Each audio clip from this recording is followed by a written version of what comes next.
Welcome to The Explainer. Today, we're talking about something pretty amazing, fixing major heart problems without major surgery.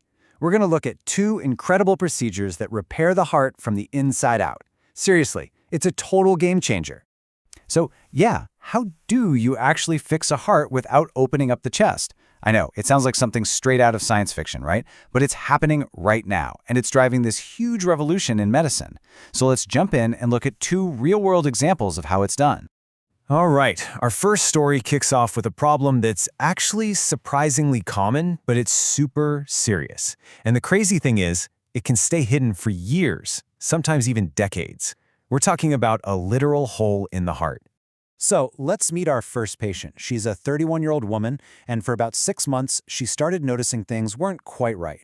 She'd get short of breath when she was active, and sometimes her heart would just flutter, palpitations. So these symptoms sent her to the doctor, and what they found was pretty surprising. And that diagnosis? It was an atrial septal defect, or an ASD for short. So what is that?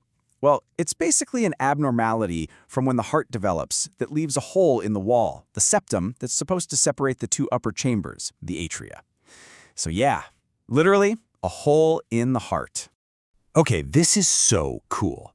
What you're looking at here is exactly what the doctors saw. It's a 3D echocardiogram that gives this crystal clear view of the hole, looking at it from the right atrium. I mean, this kind of imaging is just incredible.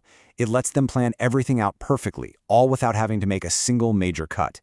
So you might be wondering, why is this little hole such a big deal? Well, it creates something called a left-to-right shunt. That means oxygen-rich blood, which should be going out to the body, ends up flowing the wrong way, from the left side back to the right. And the result?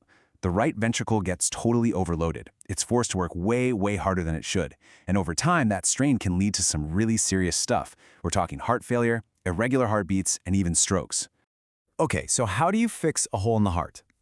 For the longest time, the only option was full-on open heart surgery. But now, the solution is this incredibly elegant piece of medical engineering. So instead of cracking open the chest, doctors can use what's called a transcatheter approach. They basically thread a super thin, flexible tube, a catheter, through a vein, usually starting in the leg, and guide it all the way up into the heart. And through that tiny tube, they can deliver a self-expanding plug to seal the hole shut. It's amazing. Now, there are a few different devices out there that can do this, like the Amplitude occluder and the Gore cardioform occluder you see here. They might be made of slightly different stuff. One's a special mesh, the other's a biocompatible film, but they all work on the same really clever principle.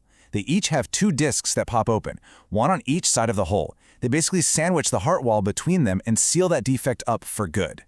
And this image just shows the whole process perfectly. So first, in panel A, you see the catheter making its way across the hole. Then, and this is critical, in B, they inflate a special balloon. This lets them measure the gap exactly using a stop-flow technique. No guesswork. And finally, in C, it's showtime. They deploy the device. The first disc opens up on the left side, they pull it snug, and then the second disc opens on the right side. Bam! Hole sealed. So what about our patient, the 31-year-old woman? For her, the result was absolutely life-changing. Get this, she went home the very next day, and just 3 months down the road, all her symptoms were gone. The device was sitting perfectly in place, and that hole in her heart was completely sealed. All right, let's pivot to our second case. Because this kind of technology isn't just for fixing issues people are born with, it's also being used to tackle a totally different but just as dangerous problem that's pretty common in older adults. Okay, so our next patient is a 79-year-old man who has atrial fibrillation. You've probably heard of it as AFib. It's a condition that gives you an irregular and often really fast heartbeat. Now, the huge danger with AFib is the risk of stroke. But here's the catch for this patient. He can't take the usual treatment, blood thinners, because he's at a high risk for dangerous bleeding. So that's the dilemma, right? How do you prevent a stroke without causing a dangerous bleed? And we're not talking about a small risk here. Having AFib can increase a person's risk of stroke by 4 to 5 times. That's just a staggering number. And it happens because that chaotic heartbeat lets blood just sit around and pool, which is the perfect recipe for forming clots. So where do these dangerous clots actually come from? Well, the main culprit is this little ear-shaped pouch in the heart called the left atrial appendage, or LAA. It's kind of just hanging off the left atrium, and because blood can get stuck in there and pool during AFib, this tiny little spot is the source of more than 90% of stroke-causing clots in these patients. It's a real danger zone. Okay, so if you can't use blood thinners to stop the clots from forming, what's the next best thing? What's pretty logical, right? You just seal off the danger zone itself. You block off the place where the clots are forming to begin with. And this is where we see another brilliant use of this transcatheter technology. For patients in this exact situation, doctors can go in and seal off the left atrial appendage using a special closure device. It basically walls it off from the rest of the heart, trapping any clots that might form inside so they can never escape and travel to the brain. It's an incredibly smart solution. And just like we saw before, there are a couple of different devices that can get the job done. You've got the Watchman device, which looks kind of like a little parachute. And then there's the Amplatzer amulet, which uses a lobe to plug the appendage and a disc to cover the opening. So, slightly different designs, but they have the exact same life-saving goal: seal off that appendage. So the procedure is pretty similar in its approach. First, the doctors need to get to the left side of the heart. To do that, they perform what's called a transseptal puncture, which basically creates a tiny temporary path for them. Once they're there, they take super precise measurements of the appendage, and then they carefully position and deploy the device to seal that danger zone off for good. And what happened with our 79-year-old patient?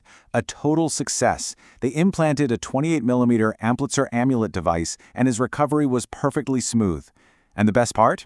He's now protected from a stroke, but without having to live with that constant risk of dangerous bleeding from blood thinners.